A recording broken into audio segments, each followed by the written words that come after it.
Good evening, everyone, and thank you for joining us today for In Focus webinar session powered by the Private Client Group of Kotak Securities. Before we start the webinar, I would like to introduce Akshay, who leads the product practice at PCG, to run you through a small presentation about the Private Client Group. Akshay, over to you. Yeah. Thank you, Ketki, and thank you all for joining us. Now, most of you would know us, but for those of you who don't, I'll just take a couple of minutes to take you through the what we do as Private Client Group before we start the much-awaited session with Dr. Shah. Just give me a minute. I'll just switch on the presentation.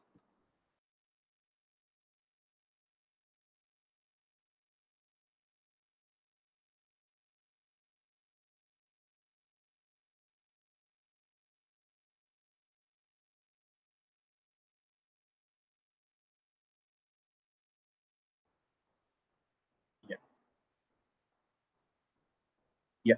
So, as most of you would be aware, Kotak Group is India's largest wealth manager, and we currently manage, around 2.5 lakh crores of assets. Kotak Securities, meanwhile, is the fully owned subsidiary of Kotak Mahindra Bank, and it is one of the leaders in the equity markets for the last 25 years. Private Client Group within Kotak Securities, which is bringing you this webinar, is a vertical dedicated to the differentiated needs of high net worth individuals. Now, in terms of our proposition, so apart from our deep expertise into direct equity, backed by our unquestionable research prowess, we also help you protect and grow your wealth with well-diversified portfolio solutions and low-cost offerings like direct mutual funds. We also help you with your banking and credit needs, and also have offerings like stock lending and borrowing mechanism. So in terms of direct equity offerings, we have equity baskets which help you cater to your long-term and short-term investing needs. We have strong teams which help you with derivative strategies. Once in a while, we do have unlisted opportunities in the unlisted space as well. SLBM is something that I talked to you about. Is something which helps you leverage your idle portfolio of stocks. We provide lending opportunities that help you earn from your dormant investments. There are arbitrage opportunities as well in the market, including buyback, and there are other opportunities as well, which we keep bringing to you from time to time. Now I'll just spend a minute to give you a glimpse of our investment process, which begins by identifying your needs and assessing your risk appetite. Once we have enough clarity on that, we always recommend you to diversify through the right asset allocation and find the right product fit for you. Once the portfolio is constructed, we ensure that there are regular updates and reviews on the same. Asset allocation is something that I spoke to you about, where we ensure that you don't have all your eggs in one basket, you diversify across assets. For those of you who are into trading, we have a very interesting, apart from our robust platform, we also have a very interesting offering called the free intraday trading. For a small subscription amount, you can get free intraday trading throughout the year, along with zero account opening fee and low brokerage and delivery trades. We have trading platforms available on our apps as well as terminal, and it's a very robust platform that has been there for a very long time. So in terms of our research prowess, we have a very strong research team which helps us take call depending upon valuations, depending upon which asset classes we think would do better than the others.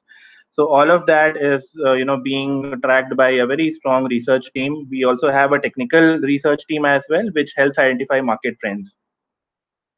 Apart from all of this, on being a part of PCG, you get access to all our research, client meets, and conferences. We want this to be a bilateral process where you also grow your knowledge and wealth with us. And all through this journey, you will have a single point of contact. You'll have a relationship manager who is with you all throughout this journey, along with our exemplary customer service experience as well. So broadly, that is all from my side. I will hand it over back to Ketki. Thank you. Thank you so much, Akshay. That was very insightful. I would now like to introduce our guest speaker for today, Dr. Vikram Shah, Chairman and Managing Director at Shalby Hospitals. Dr. Vikram Shah is considered as one of the leading voices in the healthcare industry. Under his leadership, Shalby Hospitals has become one of the fastest growing chains of multi speciality tertiary hospitals and a leader in joint replacement surgeries across the globe. Dr. Shah has gained recognition for total knee replacement through his surgical process innovation called Zero Technique. The healthcare industry has also awarded him with many laurels for his path breaking contribution in the field of healthcare. Please join me in welcoming Dr. Vikram Shah. So we can now start off with the webinar.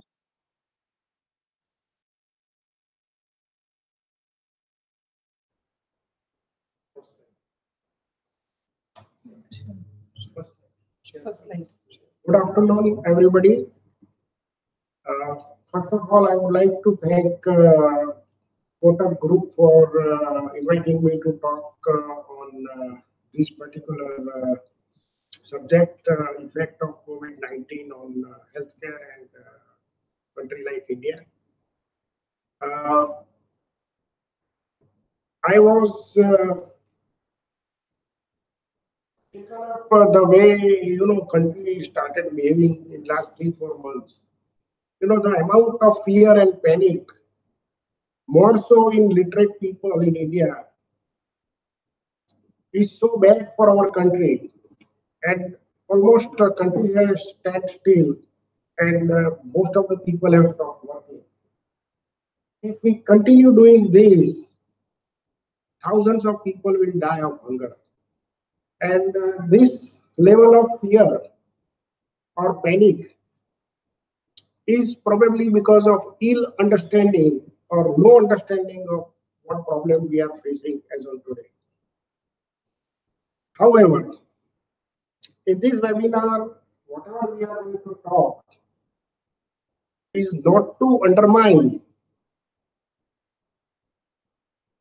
hand hygiene with sanitizers or wearing masks or maintaining social distance. These are very, very utmost important factors in saving us from this infection. However, panic is not going to help, and as this is a viral infection, there is no direct treatment for it like bacterial infection.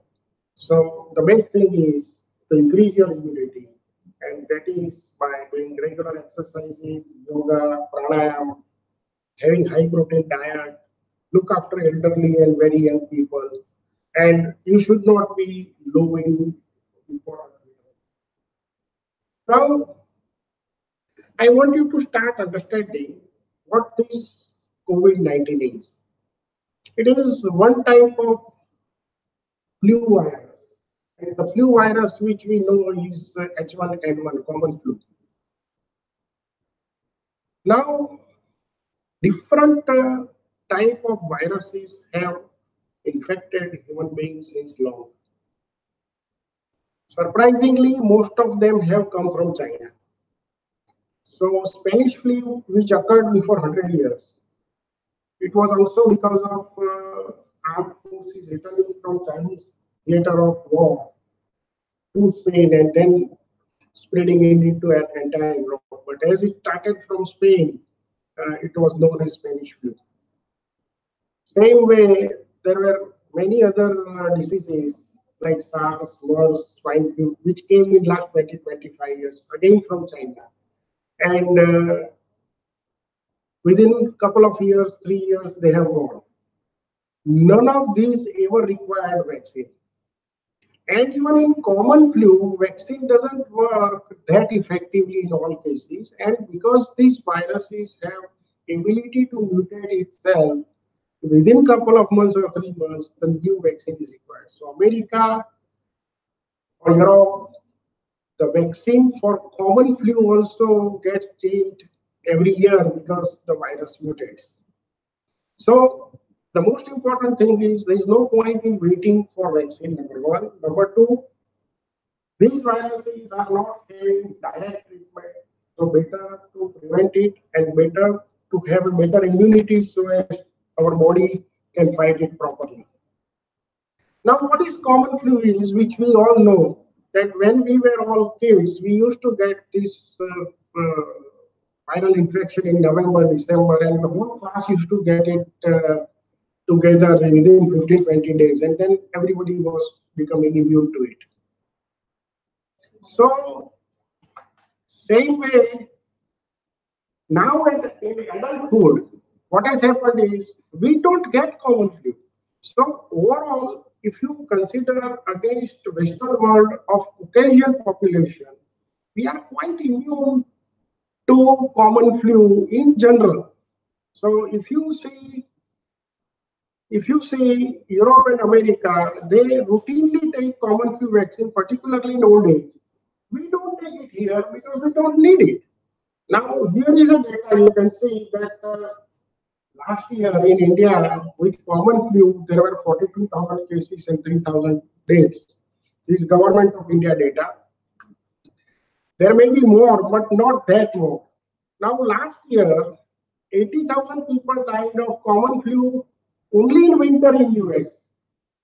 And this is Government of US data. So, you can see that this is a common problem in European and American countries, whereby they are more susceptible to flu-like viruses than we Indians. So now we come back to India. India is a nation of 140 crore people. Every year, 1 crore people die for various causes. So it is 800,000 per month. And we have birth rate of 2 million per month. Even 150,000 people die in road accident in a year. Now, in last 4 months, we lost 17,000 people in COVID and we have stopped the country. It is nothing.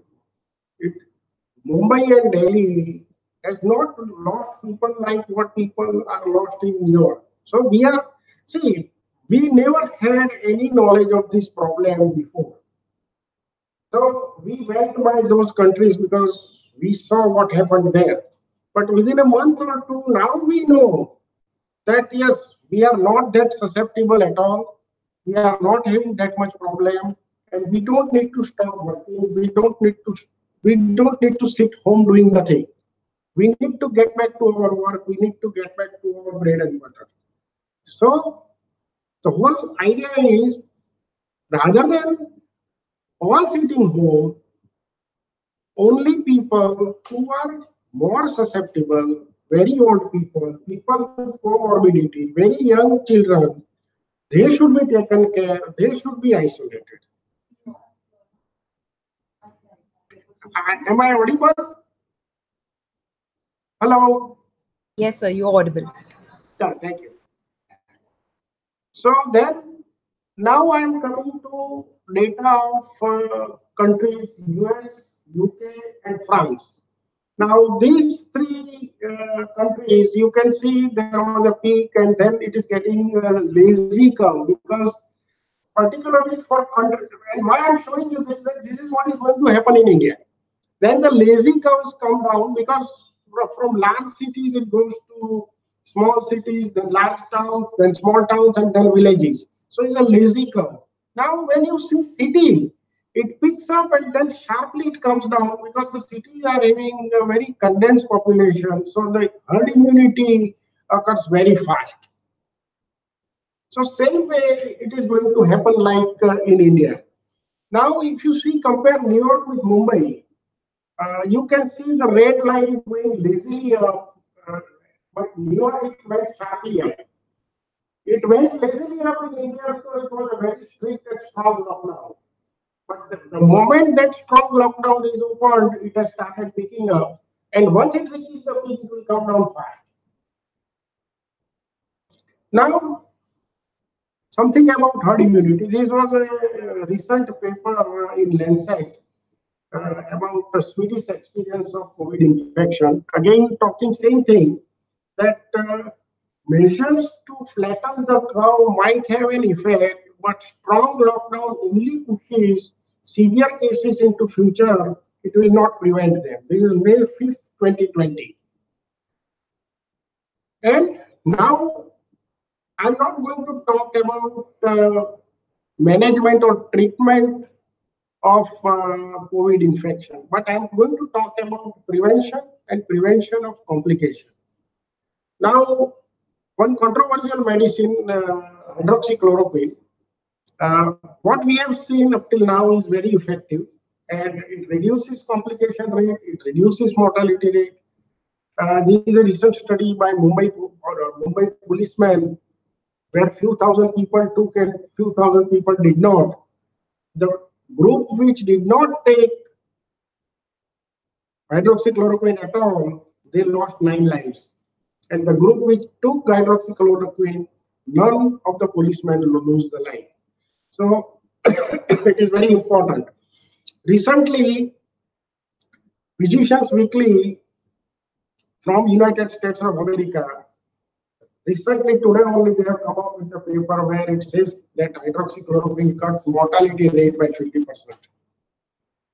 Now, somebody would say that still why some people become very sick, or some people die, or some people become having a very severe pneumonia.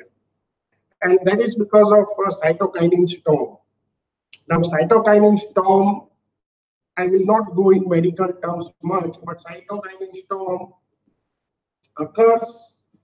One is because of the HLA typing of a particular human being, and when particular human being is low in vitamin D or zinc, because vitamin D has a very important role in calcium and bone metabolism, but it is very, very important for immune system. And one recent study has resulted in statistically significant 42% decrease in incidence of influenza infection. And all type of infection, it gives good immune boosting. And even as on today, even for bacterial infection, if young kids are getting frequently, the pediatrician gives vitamin D. And one more significant test to this is at a Shelby group of hospital, out of 100 patients which are admitted for COVID, 81% of them were found to be vitamin D deficient. And more vitamin D deficient patients were having more severe symptoms.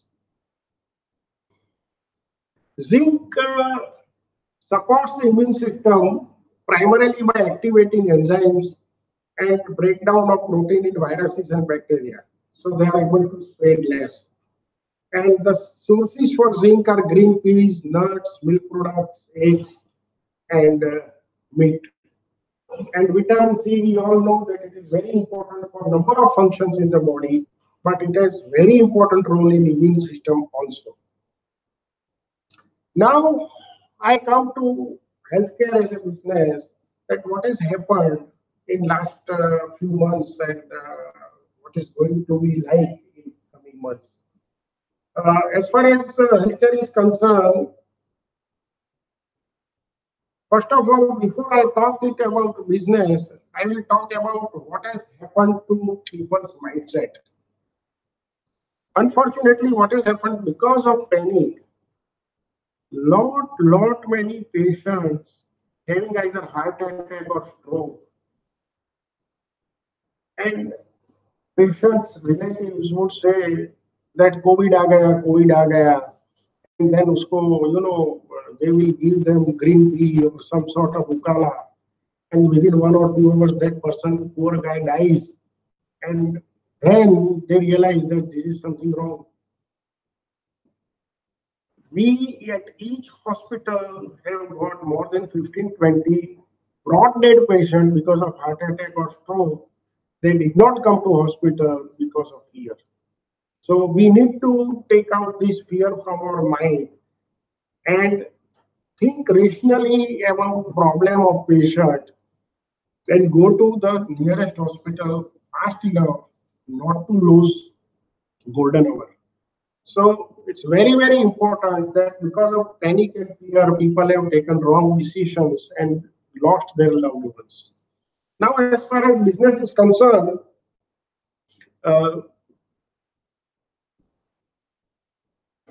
because most of the tertiary care hospitals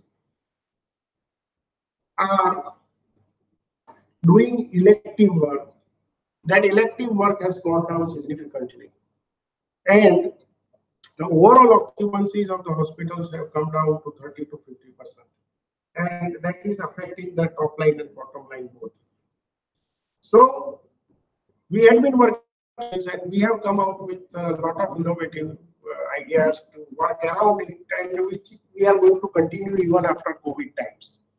One is optimizing the use of telemedicine, and even WhatsApp calling. We are talking with all our patient, new patient on WhatsApp, and giving treatment to them, giving advice to them since last 4 months, on a very, very regular basis. Even health checkups, in this time, number of people are coming for health checkup. We have come up with a Shelby Care Card.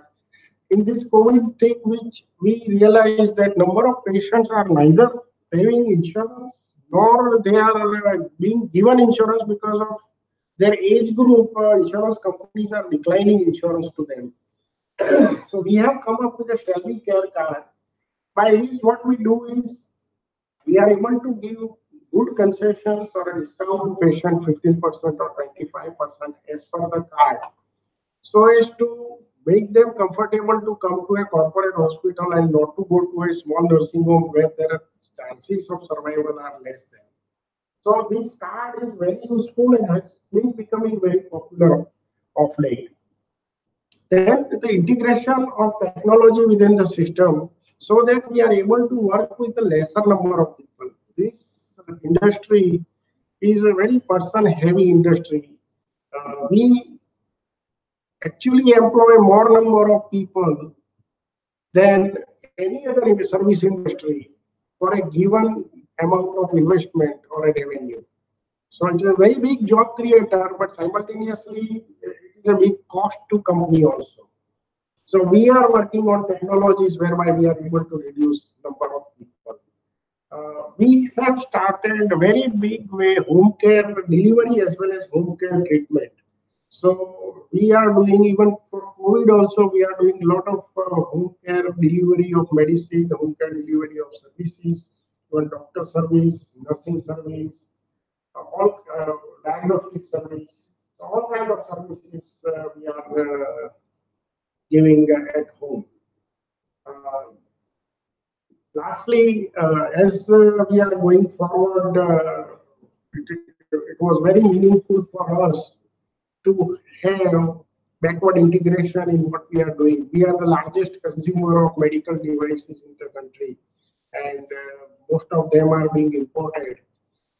We, in last 2-3 months, have formed up our plans to get into medical devices and get into that technology to produce it in India after acquiring a good company in either US or Europe. Lastly, the way things are going, the consolidation is on the card. Smaller groups or smaller hospitals will slowly getting consolidated, and unviable institutions will have to close down. So overall, if you see, it is going to change healthcare industry a lot. And last but not the least, I wanted to bring out this point that if we want good hospitals and good doctors, we will need government to support this industry. And if government will support it meaningfully, it will make wonders.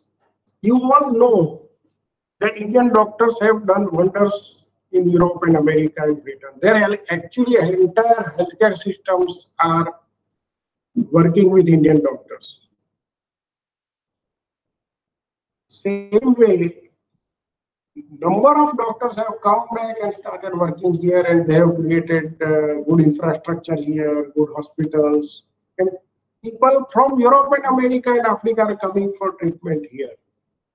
But if we want to continue this, we will have to see to it that a good level of people go in medicine. What I have seen of late, see, if you say IIMs or IITs of India are great, I say yes, they are great, but they are great because brilliant of the brilliant students are getting into that. They are 50% guy gets into IIT or IIM. Same way in medical also, all brilliant of the brilliant people used to go up till now because people saw good future there. So it is not colleges or system or institution. It is where the brilliant people are attracted. Of late, last 10 years I am watching that brilliant people are not attracted towards medical lines. And what age we have that Indian doctors are the best across globe, we might lose it in 10 years' time if we are not able to continue attracting brilliance to medical field. And we need government and people support in this endeavor so that our lives in a coming time remain in good hands. Thank you very much. Thank you so much, Dr. Shah, for such an enriching session. I would like to call upon Rusmik Oza, who is the Executive Vice President of Fundamental Research at Kotak Securities, to ask you some questions on behalf of our audience. Rusmik, sir, please go ahead. Thanks, Dr. Vikram, for this insightful presentation. Some series of questions have already come in. To start with, I'll start with this pandemic and then go to the healthcare sector. As you said, there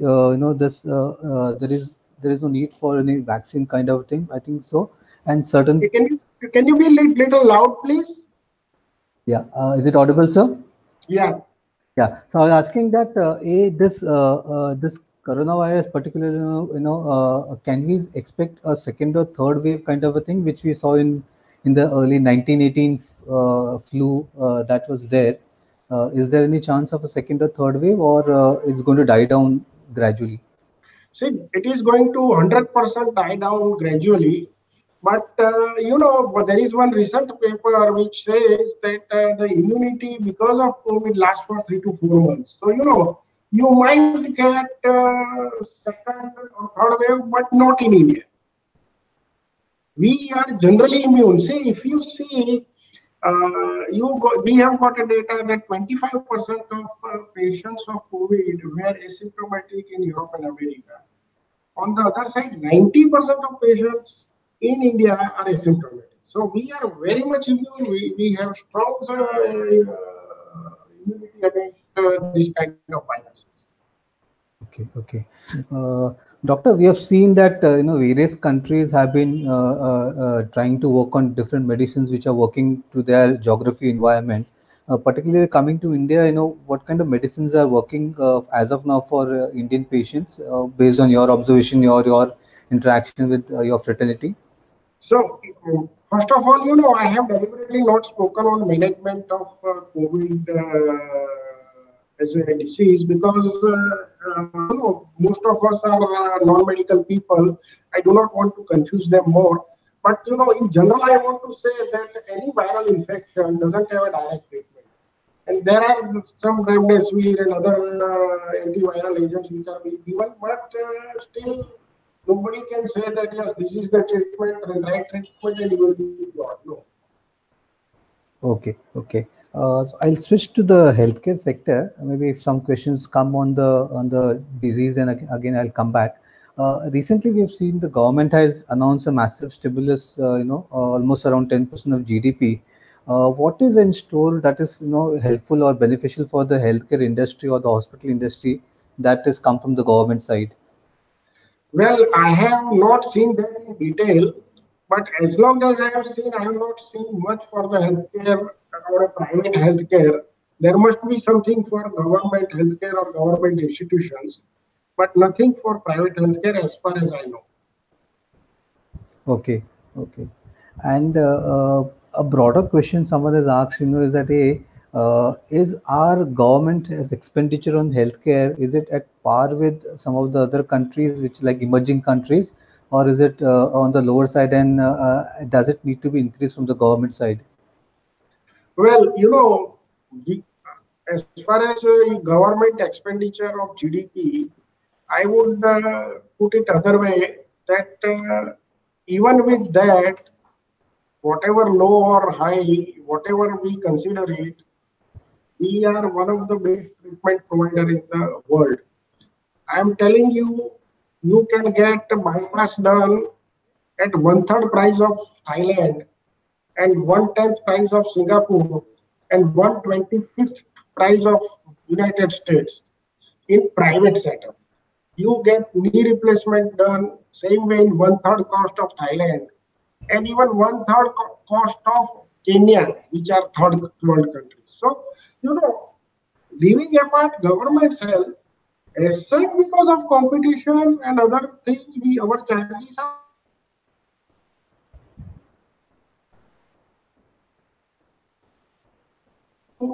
And another example is open heart or a bypass surgery before 20 years was costing 1.5 lakhs or 2 lakhs. It is costing same even today after 20 years. What was the price of gold before 20 years and what it is now? What was the price of milk before 20 years and what it is now? So, our healthcare system in private also is robust and affordable than any other country in the world and better. Okay, okay.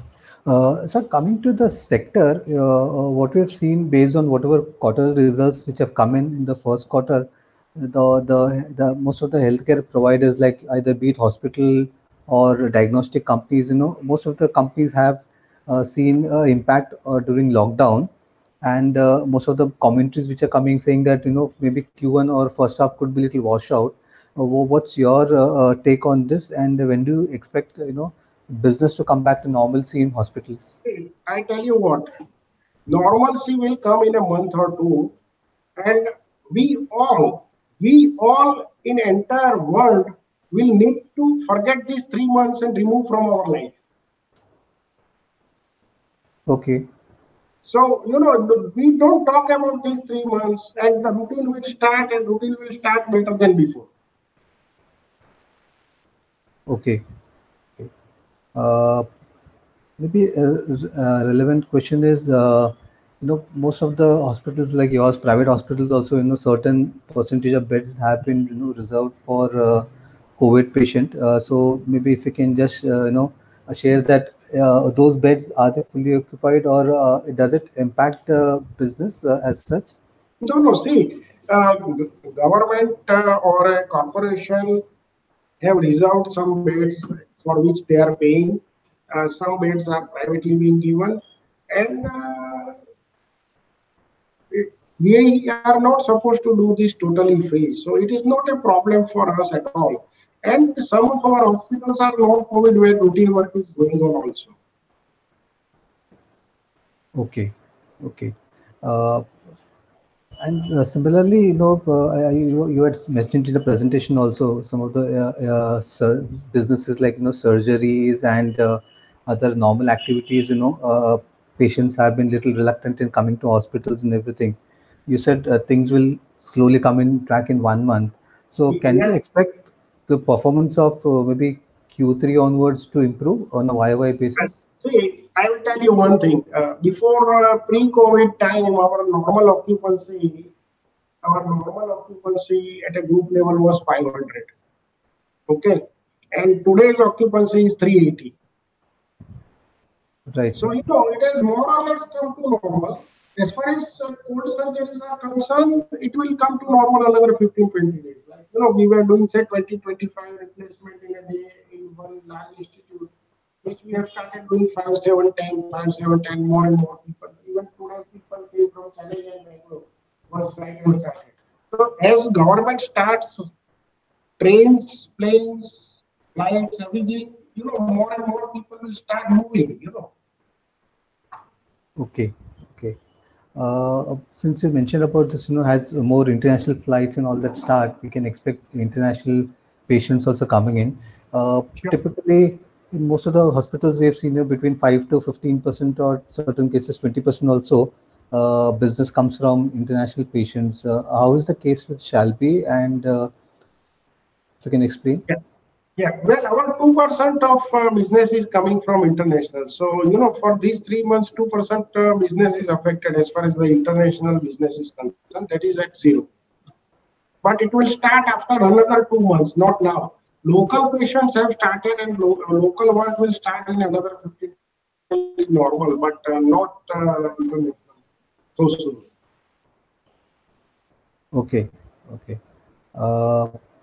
Another a little deviating, if you can just help us understand how is the diagnostic side of this healthcare system, doing business as compared to what it was pre-COVID levels, if you have any Well, idea. we do diagnostic for all our group hospitals, and we do diagnostics for our home care business, and that is also coming to a normal now. Actually, we are doing a lot more on home care part, where people, when they are worried, they want to get themselves tested. So those sort of things are going on a lot. Okay, okay.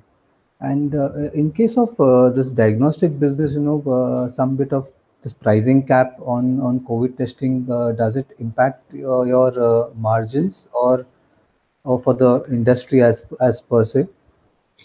Well, see, government has to do certain things, and so government will always take some populist measure. You know what? Basically, COVID test is not a main earning thing for any hospital or diagnostic business. It is one of the 1,000 tests, so it doesn't matter really much. Okay, okay.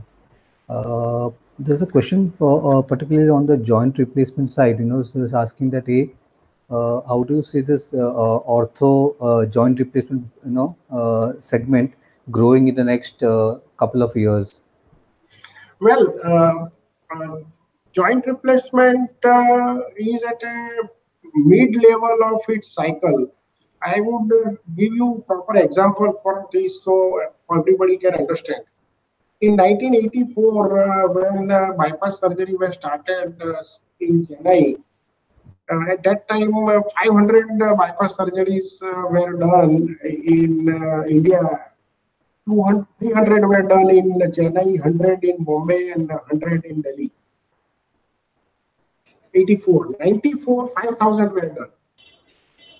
2004, 50,000 were done. And 2014, 5 lakh, 500,000 bypass surgeries were done in India. And more than 1 million angioplasties were done in India. Before 2000, angioplasties were not done. So, number of procedures were nearly 1.5 million in 2014. So the life cycle is fully penetrated. Now you take a town like Aurangabad, which has 11 cath labs. You take a town like Nadia, it has 5 cath labs. So there is a full penetration of procedure in the society. Same way, knee replacement in 1994, when I came back to India, it started in India, and India did 300 surgeries first year, 94. At that time, we did 15. Now it has increased up to, by 2018, it increased up to 1.5 lakh knees and 1.5 lakh hips. So it is about 300,000 hips and knees in total by 2018. India will be doing more than 2 million joints in 10 years from now, because it is not yet fully penetrated. And another thing is, United States of America, for a population of 30 crore, is doing 7 lakh hips and 7 lakh knees. Okay. India, for a 130 crore population, doing 1.5 lakh each. So India will be doing much more. And if you consider Indian population 30-35 crore affordable, which is the size of United States, we can do 7 lakh each.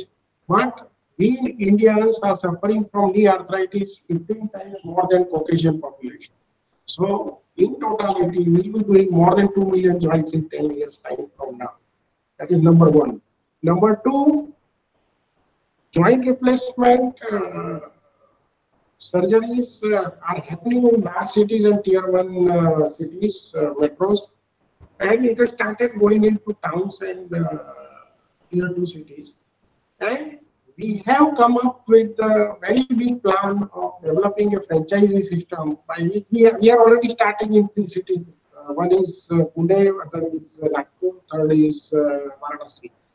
And we'll be having nearly 50 franchises in coming 3 years, whereby we will be starting to work with our partners, whereby we will not invest in brick and mortar. They will be investing, they will be running it, and we will be giving expertise, we will be giving skill, we'll be giving skill, system and processes, our softwares, and our leading surgeons will be visiting time to time to help them. Okay. Doctor, along with this ortho, for the next couple of years, which are the other segments where you're seeing growth opportunities for the hospital business in terms of either surgeries or other parts of business avenue? First of all, within orthopedics, spine and sports injuries will have a big go in the coming time because they are actually in the beginning of a cycle as of now. And number two is cancer related treatments like radiotherapy, chemotherapy, and cancer surgeries. Okay. Someone has asked question related to the the break-even kind of a thing. So I was just listening to one of the calls of one of the leading hospital chains. They're saying that their break-even is around 55% occupancy. So what is a typical break-even for any hospital? If you can just share some example, or can give example of Shalby also, it will be helpful. Well, break-even point of a given hospital is on a number of factors, like what level of staff they are working at, what kind of arrangements they have with doctors, what kind of purchase system they have, and another thing is what level of planning they have done, what kind of planning, because then your revenue cost also goes up. So basically, it is very variable institute to institute and company to company, but quite unorganized people I have seen that even at 60-70% occupancy, they are not breaking even. And as far as Shalby is concerned, we are breaking even at 30% occupancy. All our units break even at 30%. Okay. That's very nice to hear, Doctor. Apart from this, also some questions on the capex side.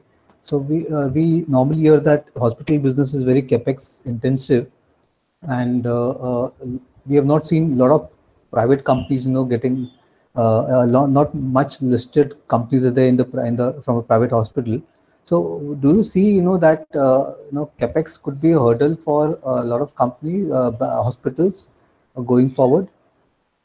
Well, that is why I said about it that government should support this endeavor, because people can't see much money, so people don't enter in this field.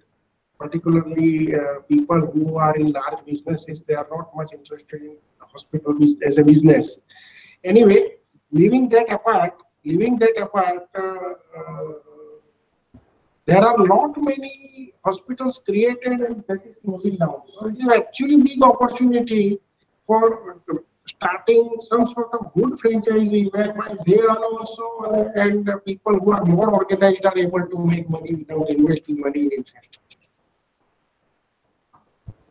Okay. There is a question that can there be a public-private participation kind of a model where maybe certain state governments create hospitals, and then the private chain of hospitals, they run the hospitals. Is it a viable solution for some of the private hospitals like yours? Well, as far as we are concerned at Shelby, we don't get into any kind of public-private partnership because, as the government changes, the rules of the game also change. So you don't know what will happen after 5 years. Okay, got it, got it. One question is on the insurance side. We've seen that in many of the developed nations, most of the population is adequately insured. But in our case, actually, we've not seen that. And recent the Ayushman Bharat healthcare scheme meant for the very poorest population, has been launched by the government. How do you see this scheme progressing, or does it this make a little change, or is it a game changer for the hospital business? Well, as far as insurance companies in West are concerned, and patients who are insured in West are concerned, they are paying out of their nose. It's not that things are free for them. Every company or every person who is buying insurance is very, very expensive. Number of people do particular job with a low wage because they have got good health insurance. So, while we talk about Western world, it's very, very expensive. A number of times it is co-payment. I tell you, we get knee replacement patients from there just because one reason that they have co-payment of 20%, which is more than what they are going to pay us. So, everything is not green on that side, number one. Number two, as far as insurance penetration here is concerned, it is just beginning. All large cities, people are insured, or majority people are insured, but smaller places, they are not insured. And government has done a great thing by bringing Ayushman, where they have insured small people, farmers, needy people, and they are able to get treatment done in a private sector rather than going to government hospital. So it's fine. Okay, okay. And so within this space of healthcare, do you see, the diagnostic business doing far better going forward, or the hospital side doing far better? If you can share some kind of, growth one can look into these two segments going forward in the next 3 to 5 years? Well,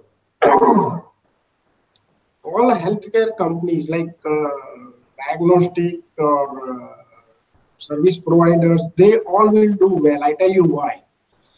The reason is, we don't have enough beds. Government was sleepless when COVID started, that where will we keep the patient people in hospital. Government started opening up the stadiums. So we don't have enough beds, enough good beds where in an organized system. Now with this COVID for 3 months, 4 months, number of nursing homes are closed down, and good number of them are never going to open up. So where people will go? There are no organized structures enough, even in large cities. You leave Mumbai, Delhi, where there are enough beds. You take tier 1 cities, there are 1 or 2, 3 trust hospitals, and then nothing. There are 50-bedded nursing homes, glorified so-called hospitals. Okay, okay. So, do you see some more consolidation or some M&A activity shaping up in this hospital business? Yeah, that's what I said, that there will be a lot of consolidation because a lot of people will be losing money and a lot of people are over-leveraged. See, as a Shelby today, we own 81% as a promoters. Most of the people don't own even 50% of their company, and they are over-leveraged, even their shares are pledged. So when they are over-leveraged, in such time, they are going to get burst. They either will require to get sell more equity or sell the company itself. Okay, okay. One question is on quality of doctors, and if hospitals are going for expansion, do they get the desired quality of doctors to keep on maintaining the quality quotient on the higher side? See, last 5-10 years, because Europe and America is more or less closed down for Indian doctors, there had not been a great scarcity of doctors here. Otherwise, in 80s and 90s, half of the batches of doctors and consultants were used to go to America and Europe. So, now last 10 years, very few people have gone, almost nobody has gone. So, we are now, getting sufficient and enough good doctors for our system. Okay. There's one question. I'm going back to this COVID thing only. Someone has asked that you're saying one should not get scared and things should go on like that. But in terms of mortality rate, if you're comparing, what's your assessment or reading on the mortality rate of India as compared to other countries, and what's your reading on that? Well, I said earlier that our mortality rate is very, very low, and our infection rate is also very, very low. And we have not lost many people, again, because our general immune system is better for any kind of influenza virus. We even never lost patients, good number of patients for swine flu or other diseases which used to happen last year or before. So we have not lost many patients in this sort of use. Okay. There's one question on the FDI side. Do you expect some more foreign players being interested in this space in the hospitals, hospitality or diagnostic? Diagnostic, we already seen a lot of private equity players getting in, maybe in the hospital side. Well, hospital side, where number of people do contact us, even from United States or Singapore or Hong Kong, to come in because we will be diluting our equity because we have to bring it to 25% in a coming time. So number of people are who are interested, they are contacting us. So, the interest is there because they understand that there is a lot more required to be done in healthcare in our country. Okay. Coming to your particular company, sir, if you can just explain us what is your expansion plans for the next 2-3 years? Well, as far as hospital is concerned, we have our occupancy is 500 beds at a group level. We have created 2,000 beds. So at 1,800 capacity, it will become full. So with 500 beds full, we have 500 crore turnover. So from here till 1,800 beds, so up to 1,800 crore turnover, we don't need to create any extra facility. So we are not going to put any money in brick and mortar from this point onwards. We are sitting with cash of more than 100 crores. We are zero debt. So now we are going into franchisee system by which we will be creating getting good infrastructure in cities where we are not there, and creating Shelby without investment in other places. And we will be going to Africa because see, in the coming time, African patient who are coming to India or Middle East patient coming to India is going to decrease. So why don't we go there? Shelby should go there rather than they coming here. So that is what we are planning, and we have put a huge plan in place where we will not be investing any money. So that is one part. Second part is we will be investing in a backward integration whereby we will be getting into devices where we have our own consumption also. So that supports it, and then again we will go to apart from India, rest of the Asia, Africa, and Middle East to start with. Okay. Doctor, you said earlier that one should forget this this Q1 3 months, because it is a complete one-off event kind of a thing which you have never seen. But based on your assessment, what could be the impact on the margins of profitability of this hospital business for this year, and what kind of recovery one can expect next year? Well, see, next year will be totally normal. And I tell you what happens is like, knee replacement or bypass and other things. Actually, once people will not have a fear, that work will increase. Actually, that those patients are sitting home without getting it done. So, that work will increase. So it will be compensated in the coming 9 months' time. So we are not worried about that part. But yes, these 3 months are gone. Gone means gone. Okay. And as you said earlier also, that you're expecting that the rate of cases in the cities will go down and maybe other places it will spread. So probably Sure. some pent-up demand may come back in the next 2-3 quarters. Is it fair to assume? No, So, see, what is happening is, I tell you, typical Ahmedabad. See, typical Ahmedabad, it started with city center and then spread into the east of the city. Then it came to central part and western Ahmedabad.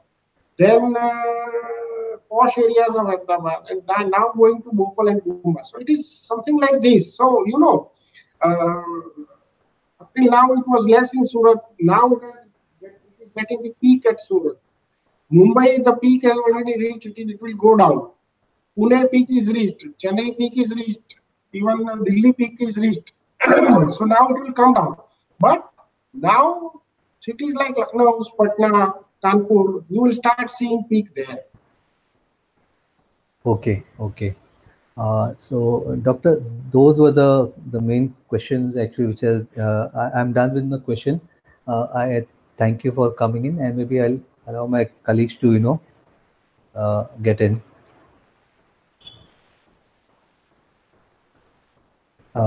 Thank you. Thank you so much, sir, for such an in-depth and interactive session. I'm sure everybody enjoyed listening to your views. On behalf of our participants and Kotak Securities, I thank you for taking out time and sharing your insights with us. Thank you. I would also like to thank all the participants who joined in today with us. Thank you, sir. Thank you. Thank you. Thank you. Have a good evening, everyone.